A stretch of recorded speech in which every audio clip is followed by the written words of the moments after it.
देखिए, आज के क्लास में हम देखेंगे प्रश्न संख्या 101 से प्रश्न संख्या 150 तक। तो चलिए शुरू करते हैं। प्रश्न संख्या 101 क्या कर रहा है कि लोकतांत्रिक संस्थाओं के विकास के लिए कौन सा कारक आवश्यक है? सशक्त सैन्य बल, व्यक्तिगत अधिकारों के प्रति सम्मान, एक दलीय व्यवस्था, कृषि अर्थव्यवस्था। तो लोकतांत्रिक संस्थाओं के विकास के लिए जो सबसे महत्वपूर्ण कारक होता है वह होता है व्यक्तिगत अधिकारों के प्रति सम्मान। ठीक है, चलिए आगे हम बात करते हैं कि कौन से संविधान से राजनीति विषयक निर्देशक तत्व अपनाए गए हैं। तो किस संविधान से? आयरिश संविधान से या आयरलैंड के संविधान से। क्या हुआ कि हमारे देश में जो हमारे संविधान में क्या लिया गया था? राज्य के नीति निर्देशक सिद्धांत। अगर हम बात करें अमेरिका के संविधान से तो काफ़ी इम्पोर्टेंट है, क्योंकि जो हमारे देश का लिखित संविधान है इसको हमने कहाँ से अपनाया था? अपना रिटेन, ठीक है, कॉन्स्टिट्यूशन, वो आप हमारा है लिखित संविधान अमेरिका से हमने लिया था। और अगर हम बात करें फंडामेंटल राइट्स, देखिए जो मौलिक अधिकार है वो भी हमने कहाँ से लिया है? अमेरिका से। चलिए, और ब्रिटिश संविधान की अगर हम बात करें तो संसदीय प्रणाली जो है, संसदीय व्यवस्था, वो हमने कहाँ से लिया? पार्लियामेंट्री सिस्टम हमने लिया है ब्रिटिश से। और अगर आगे बात करें तो यहाँ पे एकल नागरिकता जो सिंगल सिटीजनशिप है वो भी कहाँ से हम लिए हैं? ब्रिटेन से। चलिए आगे हम बात करते हैं। अगला प्रश्न देखिए कर रहा है कि निम्न में से किस देश से भारतीय संविधान ने लिखित संविधान के रूप को प्राप्त किया? तो अभी हमने बात किया रिटन कॉन्स्टिट्यूशन का जो प्रारूप था वो आपका मतलब कहाँ से मिला? हमने लिया था अभी ऊपर हमने चर्चा किया था यूएसए से। कहाँ से? यूएसए से। इसलिए आपका राइट ऑप्शन क्या होगा? सी। चलिए आगे हम बात करते हैं। आगे हम देखेंगे यहाँ पर कि भारत में संविधान की उद्देशिका में धर्मनिरपेक्ष शब्द कौन से संविधान संशोधन द्वारा जोड़ा गया था? तो जो भारत के संविधान की उद्देशिका जो है आपका प्रीएम्बल, उसमें धर्मनिरपेक्ष जो शब्द है, ठीक है, वह कौन से संविधान संशोधन द्वारा जोड़ा गया था? तो वह आपका जोड़ा गया था 42वें संविधान संशोधन द्वारा। ठीक है, 42 कॉन्स्टिट्यूशनल अमेंडमेंट के द्वारा और भी चीज़ें जोड़ी गई थी। तो इसमें हम बात करते हैं जो 42वां संविधान संशोधन था वह आपका हुआ था 1976 में यह संशोधन हुआ था। और इसके द्वारा आपका क्या है कि धर्मनिरपेक्ष, समाजवादी और पंथ निरपेक्ष शब्दों को जोड़ा गया था। और इसमें क्या है कि इसी 42वें संविधान संशोधन को हम मिनी कॉन्स्टिट्यूशन के नाम से जानते हैं। किसके नाम से? मिनी कॉन्स्टिट्यूशन के नाम से हम जानते हैं। लघु संविधान की दर्जा देते हैं किसको? 42वें संविधान संशोधन को। और अगर हम बात आगे करें और इसी संविधान संशोधन द्वारा कि हमारे संविधान में फंडामेंटल ड्यूटीज, ठीक है, मौलिक कर्तव्य जोड़े गए थे। और वो कितने थे उस समय? 10 मौलिक कर्तव्य जोड़े गए थे। और वह किसकी कमेटी की सिफारिश पर जोड़ी गई थी? सरदार स्वर्ण सिंह कमेटी के सिफारिश पर हमारे संविधान में क्या हुआ था? मौलिक कर्तव्य जोड़े गए थे 42वें संविधान संशोधन के अंतर्गत। अगर हम यहाँ पे और इम्पोर्टेंट देखें तो 44वां संविधान संशोधन आपके लिए काफ़ी इम्पोर्टेंट है, इसको ध्यान रखिएगा। इसमें क्या है कि यह जो संविधान संशोधन हुआ था वो 1978 में हुआ था, 1978 में हुआ था। और इसके थ्रू हमको क्या मिलता है? तो इसमें यह था कि जो आपका संपत्ति कह सकते हैं, संपत्ति का जो अधिकार था, जो पहले मौलिक अधिकार था, ठीक है, उसको क्या हुआ 44वें संविधान संशोधन द्वारा हटाकर आर्टिकल 300 क के तहत या 300A के तहत उसको क्या विधिक अधिकार बना दिया गया। इसलिए इम्पोर्टेंट है 44वां संविधान संशोधन, इसको भी ध्यान रखिएगा। लेकिन इस क्वेश्चन का जो राइट आंसर होगा वो होगा बी, 42वें संविधान संशोधन द्वारा। चलिए आगे हम बात करते हैं। आगे देखेंगे कि प्रस्तावना की कौन सी विशेषता में कहा गया है कि किसी भी सहनागरिक के साथ गौण व्यवहार नहीं करना चाहिए? तो वह कहा गया है आपके भाईचारा। ठीक है, ठीक है, वह कौन सा विशेषता है? भाईचारा की, फ्रेटर्निटी की जो व्यवस्था है, जो सिस्टम है। आगे अगर हम बात करें 106 में देखेंगे कि निम्नलिखित में से किसने संवैधानिक उपचार के अधिकार को भारतीय संविधान के हृदय और आत्मा की संज्ञा दी? तो डॉक्टर बी आर अम्बेडकर ने संवैधानिक उपचारों के अधिकार को संविधान के हृदय और आत्मा की संज्ञा दी थी। और अगर हम बात करें कि प्रस्तावना को किसने संविधान की आत्मा कहा था, तो पंडित जवाहरलाल नेहरू ने भी कहा था। यह आपका कहा था 13 दिसंबर 1946 में। और इसको ठाकुर दास भार्गव ने सबसे पहले कहा था प्रस्तावना को क्या? ठाकुरदास भार्गव ने कि यह संविधान की आत्मा है। क्लियर। आगे हम बात करें किसको, प्रस्तावना की बात कर रहा हूँ, और यहाँ संवैधानिक उपचारों के अधिकार को डॉक्टर BR अम्बेडकर ने कहा था। चलिए आगे देखेंगे। भारतीय संविधान की उद्देशिका में बंधुता शब्द का तात्पर्य किससे है? तो अभी ऊपर फ्रेटर्निटी की बात की, बंधुता शब्द का जो तात्पर्य है वह भाईचारे से है, इसलिए आपका राइट ऑप्शन क्या होगा? डी। चलिए आगे देखते हैं। अगला क्वेश्चन कर रहा है कि भारत के संविधान के ऊपर सबसे अधिक प्रभाव निम्नलिखित में किसका पड़ा है? अब इस चर्चा ऑलरेडी हो चुका है, लेकिन फिर देख लीजिए। तो भारत के संविधान के ऊपर जो सर्वाधिक प्रभाव पड़ा था वह भारत सरकार अधिनियम 1935 का पड़ा था। ठीक है। चलिए आगे हम देखेंगे कि निम्नलिखित में से कौन सा एक भारतीय संविधान की एक मुख्य विशेषता नहीं है। ठीक है, मुख्य विशेषता नहीं है। तो भारतीय संविधान अर्धसंघीय संविधान सही है। शक्ति का पृथक्करण देखने को मिलता है, यह भी यहाँ देखने को मिलता है। मौलिक अधिकार है, यह भी है, लेकिन अल्पतंत्र जो है वो यहाँ देखने को नहीं मिलता है, इसलिए आपका राइट ऑप्शन क्या होगा? डी होगा। अल्पतंत्र क्या होता है? यहाँ कुछ थोड़े से लोगों के द्वारा, ठीक है, एक छोटे से समूह के द्वारा पूरे देश पर शासन होता है, उसको अल्पतंत्र बोलते हैं। लेकिन ऐसा यहाँ पर नहीं है। यहाँ पे क्या है? लोकतंत्र है, जनता के द्वारा ही यहाँ जनता के शासक को चुना जाता है। आगे अगर हम बात करें कि इनमें से कौन भारत को एक सेक्युलर राज्य के रूप में वर्णित करता है, तो भारत को सेक्युलर राज्य के रूप में वर्णित कौन करता है? प्रस्तावना, क्योंकि प्रस्तावना में ही पंथ निरपेक्ष, समाजवादी, धर्मनिरपेक्ष, ये सब चीज़ों का शब्दों का उल्लेख मिलता है। तो प्रस्तावना ही एक ऐसा मतलब भाग है जो भारत को एक सेक्युलर राज्य के रूप में, ठीक है, वर्णित करता है। और अगर हम बात करें कि प्रस्तावना में अब तक कितनी बार संशोधन हो गया, तो प्रस्तावना में मात्र केवल एक बार संशोधन हुआ है, और वो भी कब हुआ था? 42वें संविधान संशोधन के द्वारा ही प्रस्तावना में संशोधन हुआ था। चलिए आगे हम बात करते हैं। आगे देखेंगे निम्नलिखित में से कौन सा शब्द भारतीय संविधान के उद्देशिका में नहीं लिखा गया है? तो संपूर्ण प्रभुत्व लिखा गया है, समाजवादी है, धर्मनिरपेक्ष है, ठीक है, लेकिन साम्यवादी शब्द हमारे प्रस्तावना में नहीं लिखा गया है, इसलिए जो आपका इसका राइट ऑप्शन होगा डी, साम्यवादी। आगे हम देखेंगे। आगे देखेंगे इसमें दिया है कि भारतीय संविधान में एकल नागरिकता की अवधारणा किस देश से प्रेरित है? हमने ऊपर ही बात कर लिया था। जो भारतीय संविधान में जो एकल सिंगल सिटीजनशिप है वह आपका इंग्लैंड से लिया गया है। ठीक है। आगे हम बात करेंगे कि भारत में एकल नागरिकता की अवधारणा निम्नलिखित किस देश से अपनाया गया है? इंग्लैंड से। चलिए ये तो हो चुका है ऑलरेडी। आगे हम देखेंगे नागरिकता निम्नलिखित में से किस विधियों द्वारा प्राप्त की जा सकती है? तो नागरिकता देखिए दिया है जन्म द्वारा, तो जन्म द्वारा बाय बर्थ मिलता ही है। अनुवांशिकता द्वारा ये भी मिलता है। पंजीयन द्वारा भी आपको नागरिकता मिलता है, यह प्रावधान है। लेकिन अनुरोध द्वारा नागरिकता थोड़ी मिलता है कि मान लीजिए हम पाकिस्तान के रहने वाले हैं और भारत में है और अनुरोध से, खैर तो पाकिस्तान वालों को तो नागरिकता कैसे भी नहीं मिल सकता है, क्योंकि वो सिस्टम काफ़ी टफ है। लेकिन किसी अन्य देश के हैं आप और भारत की नागरिकता लेना चाहते हैं, तो उसके लिए जो प्रावधान है वह आपको पंजीयन द्वारा मिलेगा। उसके लिए जो शर्त है वो पूरा करना होता है। लेकिन अनुरोध द्वारा आपको नागरिकता नहीं मिल सकती, इसलिए आपको इसमें जो राइट ऑप्शन होगा बी, पहला, दूसरा और तीसरा क्या आपका सही है, इसलिए आपका राइट ऑप्शन बी होगा। भारतीय संविधान की प्रस्तावना में उल्लिखित न्याय को किस रूप में स्वीकार किया गया है? तो जो उल्लेखित न्याय था वो राजनीतिक न्याय की बात करता, आर्थिक न्याय की बात करता, सामाजिक न्याय की, सभी विकल्प सही है, इसलिए आपका राइट ऑप्शन क्या होगा? डी। आगे हम देखेंगे कि नागरिकता प्राप्त करने के लिए शर्तें निर्धारित करने वाला सक्षम निकाय कौन सा है? ठीक है, तो जो संसद है, ठीक है, संसद ही क्या है? जो नागरिकता प्राप्त करने के लिए शर्तें निर्धारित करने वाला सक्षम निकाय है। ठीक है। कोई व्यक्ति भारतीय नागरिक नहीं होगा यदि वह विदेश में 5 वर्ष से अधिक रहा हो, विदेशी न्यायालय द्वारा दंडित किया गया हो, स्वेच्छा से दूसरे की नागरिकता ग्रहण कर चुका हो, दूसरे देश में रोजगार स्वीकार कर चुका हो। अब एक चीज़ देखिए, विदेश में 5 वर्ष से अधिक रहा हो तो लोग कमाने जाते हैं दुबई, सऊदी, थाईलैंड, तो क्या वो 5 वर्ष से अधिक नहीं रहते हैं? तो इससे आपकी नागरिकता नहीं हटेगी। ठीक है। दूसरा, विदेशी न्यायालय द्वारा दंडित किया गया हो, तो अगर कोई विदेशी न्यायालय द्वारा दंडित है, इसका मतलब यह नहीं कि उसकी भारतीय नागरिकता समाप्त हो जाएगी। लेकिन भारतीय नागरिकता तब समाप्त हो जाएगी जब कोई व्यक्ति स्वेच्छा से दूसरे देश की नागरिकता को क्या कर लिया हो, ग्रहण कर चुका हो, तो आपका जो भारतीय नागरिकता स्वतः ही समाप्त हो जाएगी। दूसरे देश में रोजगार स्वीकार कर चुका, तो दूसरे देश में रोजगार कर रहा है, बिजनेस कर रहा है, फैक्ट्री डाल दिया है, तो उससे आपकी नागरिकता पे कोई असर नहीं पड़ने वाला। क्लियर। चलिए आगे हम देखेंगे।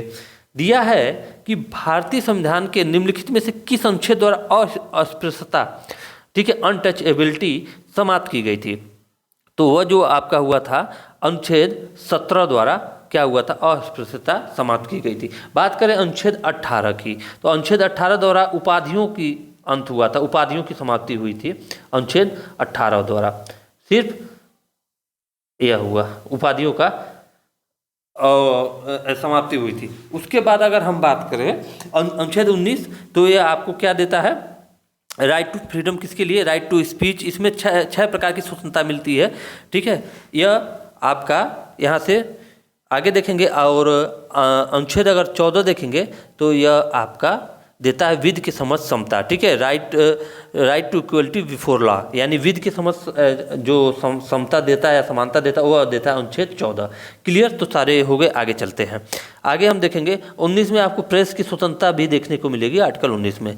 आगे हम बात करें कि दोहरी नागरिकता निम्न में से किसकी विशेषता है, तो जो दोहरी नागरिकता है वह विशेषता है आपके कहाँ गया ऑप्शन, संघीय सरकार की। किसकी है, संघीय सरकार की। तो इसलिए आपका राइट ऑप्शन क्या होगा, बी, ठीक है। आगे हम देखेंगे, और अमेरिका में दोहरी नागरिकता है।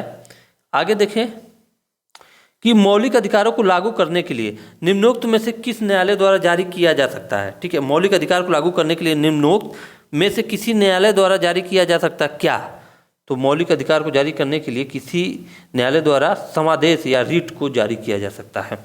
आगे हम देखेंगे भारतीय संविधान के मौलिक अधिकारों के अंतर्गत इनमें से क्या सम्मिलित नहीं है, तो देखिए भाषण की स्वतंत्रता का अधिकार जो आर्टिकल 19 आपको देता है। विधि के समझ समता का अधिकार ये आर्टिकल 14 आपको देता है, यह आपको आर्टिकल 19 प्रदान करता है, यह आपको आर्टिकल 14 प्रदान करता है, ठीक है।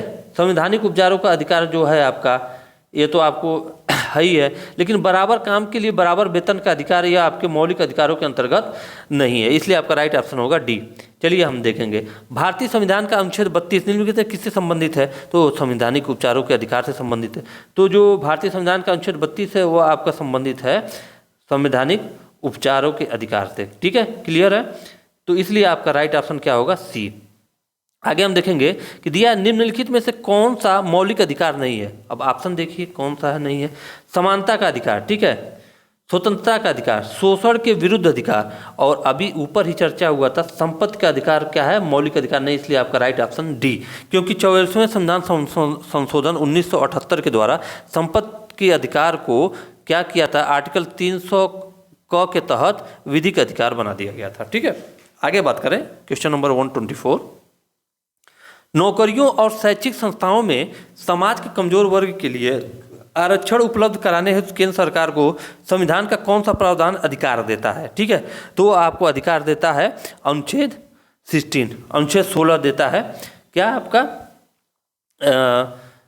नौकरियों और शैक्षिक संस्थाओं में समाज के कमजोर वर्गों के लिए आरक्षण उपलब्ध कराता है, ठीक है। तो वो आपको मिलता है किस आर्टिकल के तहत, अनुच्छेद 16 के तहत। आगे अगर हम बात करते हैं नागरिक समता का आशय क्या है, तो जो नागरिक समता का आशय है वह है आपके कानून के समक्ष समता, वही होता है नागरिक समता, जो आर्टिकल 14 प्रदान करता है आपका आर्टिकल 14। बार बार मैं रिपीट कर रहा हूँ, चीज़ें आप लोगों को याद होना चाहिए, लर्न बाय हार्ट, एक एक चीज़ याद होनी चाहिए।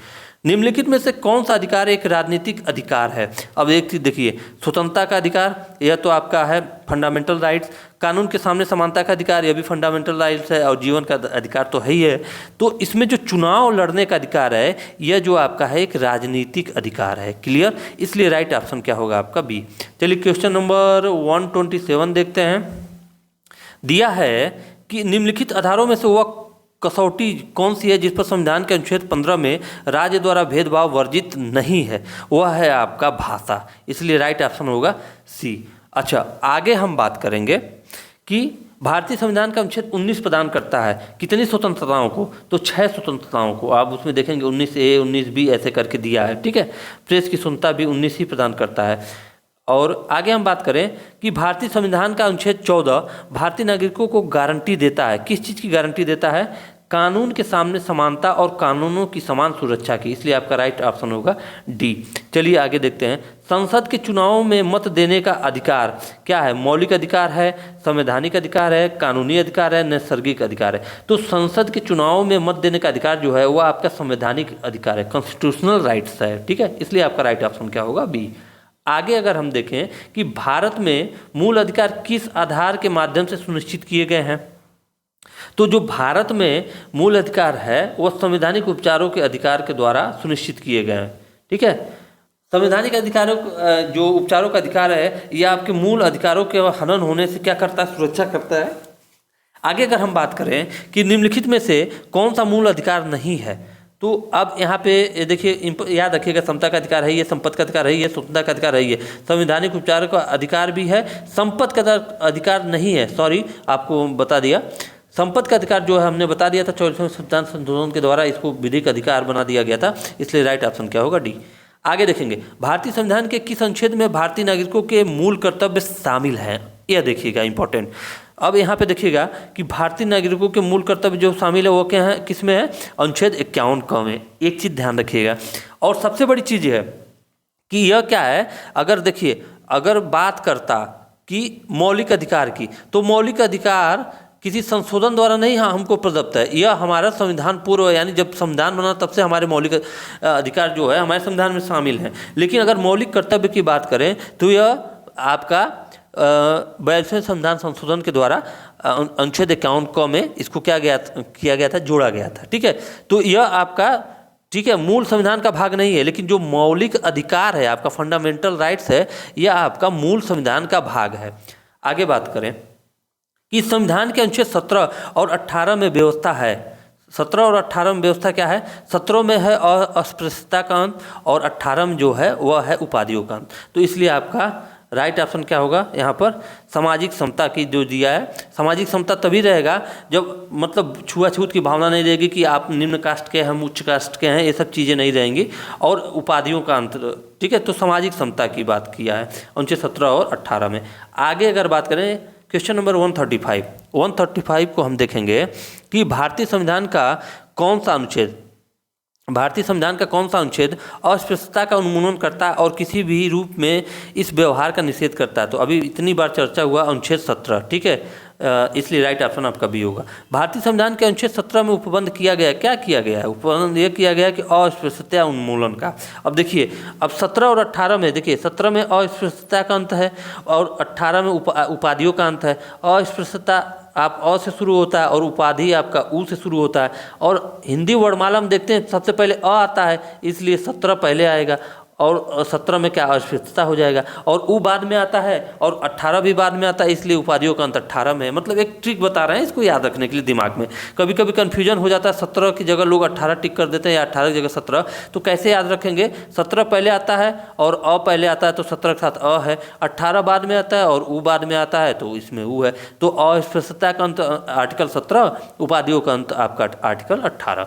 आगे हम बात करेंगे कि निम्नलिखित में से किस मामले में उच्चतम न्यायालय ने माना था कि मौलिक अधिकारों में संशोधन नहीं किया जा सकता है, तो वह आपका था गोलकनाथ मामला। ठीक है, आगे बाकी सारे मामलों के ऊपर चर्चा करेंगे यहाँ पे देखिए, इसलिए राइट ऑप्शन आपका डी होगा। चलिए देखते हैं अगला प्रश्न है आपका 138 क्या कर रहा है, यह कर रहा है कि भारतीय संविधान में, एक सेकेंड, भारतीय संविधान के कौन से भाग में, सॉरी ठीक है, एक सेकेंड, हाँ, भारतीय संविधान के कौन से भाग में मौलिक अधिकार पर चर्चा की गई है। ठीक है, तो मौलिक अधिकार जो है आपका वह है आपके कौन सा, अगर भाग एक पहले हम देख लेते हैं, यह आपका संघ और उसके राज्य क्षेत्र के ऊपर चर्चा करता है। ठीक है, संघ और उसके राज्य क्षेत्र के ऊपर चर्चा करता है। भाग 2 जो है आपका वह नागरिकता से प्रावधान है, नागरिकता संबंधित प्रावधान जो आपका है भाग 2 में है।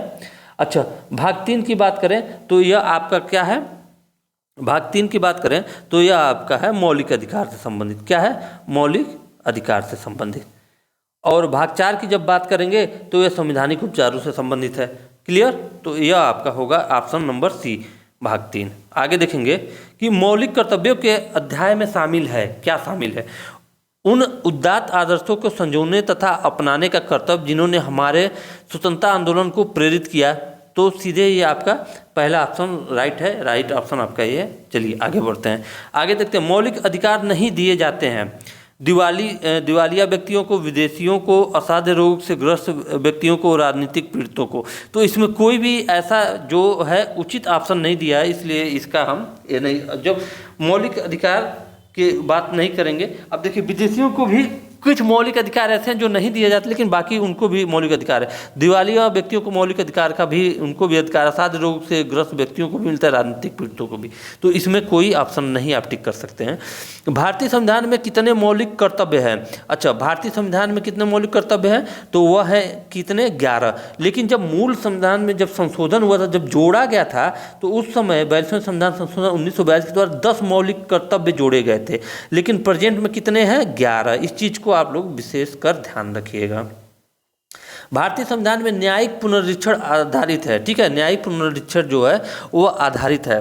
तो जिसको हम कॉन्स्टिट्यूशनल रिव्यू बोलते हैं, कॉन्स्टिट्यूशनल रिव्यू नहीं बोलते हैं, उसको हम बोलते हैं जुडिशियल रिव्यू, ठीक है, न्यायिक पुनरीक्षण।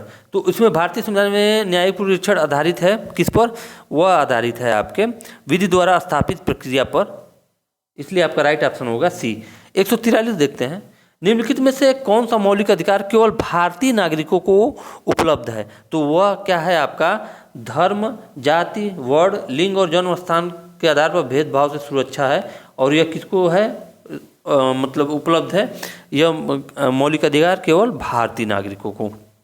आगे अगर हम बात करें यहाँ पर कि निम्नोक्त मौलिक अधिकारों में से किसे डॉक्टर बी आर अम्बेडकर ने संविधान का हृदय एवं आत्मा कहा था? तो वो संवैधानिक उपचारों के अधिकार को, अभी ऊपर चर्चा हुआ ही था कि भीमराव अम्बेडकर ने क्या कहा था? संविधान की हृदय एवं आत्मा, इसलिए आपका राइट ऑप्शन बी होगा। चलिए आगे देखते हैं।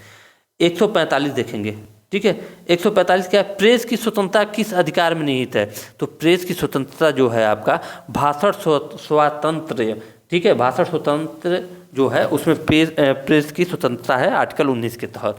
भारतीय संविधान में मौलिक कर्तव्य कब समाविष्ट किए गए थे?